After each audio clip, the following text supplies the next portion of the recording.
Hello friends, তো চক্রবর্তী বাবু YouTube পরিবারে তোমাদের স্বাগত। আমি সন্দীপ চক্রবর্তী। আমি অন্যান্য দিনের মতো আজকেও চলে এসেছি তোমাদের সঙ্গে শেয়ার করব একটা লেটেস্ট আপডেট। না, আজকের এই লেটেস্ট আপডেটটা বন্ধু বলিউড ইন্ডাস্ট্রির তরফ থেকে। না, আমাদের অ্যামাজন প্রাইমের যে ওয়েব রিলিজ হয় সেই ওয়েব সিরিজের মধ্যে সব থেকে বেশি অ্যান্টিসিপেটেড ওয়েব সিরিজ হলো মির্জাপুর। এই মির্জাপুরের সিজন 3 কবে আসবে এই যে একটা আমাদের দেখার ইচ্ছা, আগ্রহ, সেটা যেন দিনের পর দিন বেড়েই চলেছিল। 2018 সালে মির্জাপুর সিজন এসেছিলো, 2020-তে মির্জাপুর সিজন 2 এসেছিলো। তারপর থেকে এই সিজন 3 আসতে অনেকটাই টাইম নিয়েছে। তো ফাইনালি আজকে আমরা জানতে পেরে গেছি যে মির্জাপুর সিজন 3 কবে আসবে। না, 1 মিনিট কিছু সেকেন্ডের একটা টিজার ড্রপ করা হয়েছে মেকারসদের তরফ থেকে অ্যামাজন প্রাইমের ইউটিউব চ্যানেলে। সেখানে অলরেডি ডেটটা ঘোষণা করে দিয়েছে যে জুলাইয়ের 5 তারিখে মির্জাপুর সিজন 3 অ্যামাজন প্রাইমে আসছে।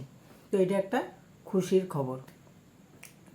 এরপরে যে ব্যাপারটা হচ্ছে, না, আমাকে যদি এক কথায় বলতে বলা হয় যে এই মির্জাপুর সিজন 3 টিজারটা কেমন লাগলো, তো আমি একটা কথায় বলবো, ছিটকে গেছি বস, ছিটকে গেছি, পুরো পাগল হয়ে গেছি। দারুণ লেগেছে, দারুণ। মানে ডে বাই ডে এই সিজনটা সব দিক থেকেই ইমপ্রুভ করেছে।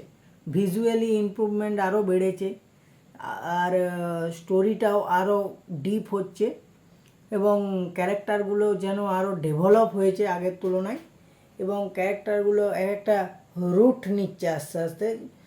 তো এইটা একটা ব্যাপার। এবার যদি আমি একটু ডিটেলসে আলোচনা করি এই টিজারটা নিয়ে, অর্থাৎ মির্জাপুর সিজন 3 টিজারটা নিয়ে, তাহলে আমি বলবো, না, এখানে স্টার্টিংয়ে দেখাচ্ছে যে আমাদের যে দাদু, অর্থাৎ আমাদের কালীন ভাইয়ার যে বাবা, সে এই স্টোরিটা ন্যারেটিভ করছে, অর্থাৎ কুলভূষণ খারবান্দা এই স্টোরিটা ন্যারেটিভ করছে।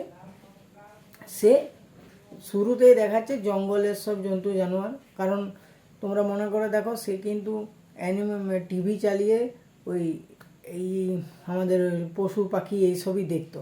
তো তাই এখানে পশু পাখিকে দিয়ে তার এক একটা যে ক্যারেক্টার এই ওয়েব সিরিজটা সবাইকে ইন্ট্রোডিউস করা হচ্ছে। তো এখানে একটা প্রতিশোধের ব্যাপার আছে, এবং গদির লড়াই, সিটের লড়াই। তো এখানে ঘায়েল শের, লাস্টের যে পশুটা আলোচনা করা হয়েছে সেটা হচ্ছে ঘায়েল শের। এখানে ঘায়েল শের বলতে আমাদের কালীন ভাইয়াকে বলা হয়েছে।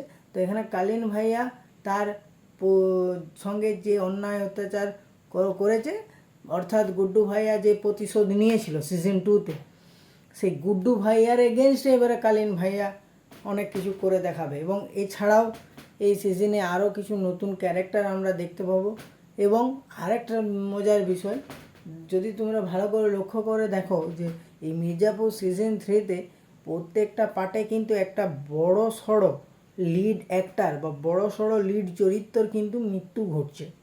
আমরা সিজন 1-এ যদি দেখি, গুড্ডুর ভাইয়ার যে ভাই, অর্থাৎ বিক্রম মেসি কিন্তু মারা গেল সিজন 1-এ। সিজন 2-তে আমরা কালীন ভাইয়ার ছেলে, অর্থাৎ আমাদের দিব্যেন্দু দত্ত, সে মারা গেল।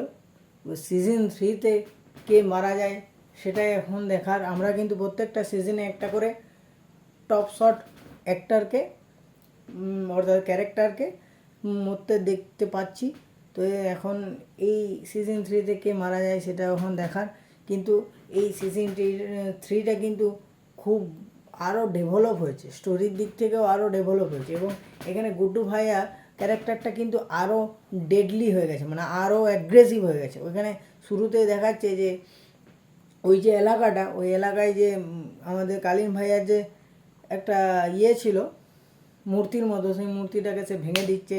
কালীন ভাইয়ার স্ত্রী তাকে কিভাবে গুড্ডুকে সাহায্য করছে, সে তাদের কি এগেনস্টে কীভাবে যাচ্ছে, মানে সব রকম একটা ব্যাপার। এবং কালীন ভাইয়া কিভাবে রিটার্ন আসছে, এবং সে এসে কিভাবে কি প্ল্যান খসে সব কিছু করবে, সেটাই এখন দেখার। টিজারে তো এত কিছু বোঝা যাচ্ছে না, এই কারণে আমি বলতে পারলাম, কারণ একদম লাস্টের দিকে সিনটা দেখাচ্ছে যে গুড্ডু ভাইয়াকে জেলের মধ্যে বন্দি করে রেখেছে, এবং কেউ হয়তো মেরেছে, সেই রক্তাক্ত অবস্থায় টেনে নিয়ে যাচ্ছে, মানে গুড্ডু ভাইয়ার উপর অ্যাটাক কিন্তু কালীন ভাইয়া অলরেডি করে দিয়েছে। তো এখন আমি তো খুব এক্সাইটেড, এখন 5 তারিখ রিলিজ করবে, অবশ্যই দেখবো, তোমাদেরকেও রিকোয়েস্ট করবো, আর বলার কিছু নেই, তোমরাও দেখবে। তো এখন ট্রেলারটা আসতে দেরি আছে, ট্রেলারটা খুব শিগগিরই হয়তো চলে আসবে, এই জুন মাসের এন্ডের দিকেই চলে আসবে। তো ট্রেলারটা এলে আরও ভালোভাবে ডিপলি জানতে পারবো। তো ওভারঅল আমার কিন্তু এই মির্জাপুর সিজন 3 টিজারটা ভালো লেগেছে। টিজারটা যারা এখনও দেখোনি তারা অতি অবশ্যই অ্যামাজন প্রাইমে গিয়ে দেখে নাও, এবং আমার এই ভিডিওটা যদি ভালো লেগে থাকে তাহলে লাইক করো, কমেন্ট করো, শেয়ার করো, এবং অতি অবশ্যই আমার চ্যানেলটা সাবস্ক্রাইব করে বন্ধুরা আমার পাশে থাকো। ভালো থাকো, সুস্থ থাকো।